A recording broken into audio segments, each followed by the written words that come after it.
نشوف الاستراتيجي اللي معانا بعد كده، وهي التوب فانز او بادج التوب فانز. مهم جدا ان انا اهتم بابرز المعجبين او التوب فانز بتوعي على البيج. طب مين دول؟ دول بيبقوا الناس الاكثر تفاعلا مع المحتوى، الناس اللي دايما بتعمل لك لايكات وبتعمل لك كومنتات وبتتفاعل مع المحتوى بتاعك بشكل مستمر. اي حاجه بتنزلها بيكونوا موجودين عليها. طب انا ليه لازم اهتم بالناس دي او اهتم بيهم ازاي؟ الناس دي لازم تاخد هدايا. الناس دي لازم تاخد هدايا مقابل ان هو دايما متفاعل معاك، دايما بيعمل لك كومنتس، دايما بيشكر لك في المحتوى، دايما بيقول لك رايه. لازم الشخص ده ياخد هديه. طب ليه ياخد هديه؟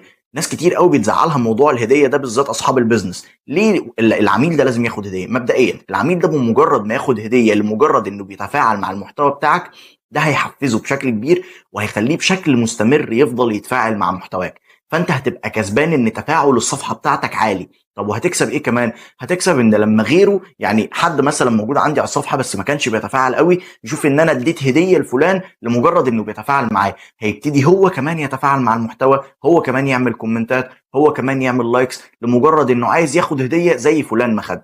فبالتالي انا هبقى كسبان ان بوستاتي بشكل مستمر بتاخد يعني تفاعل عالي،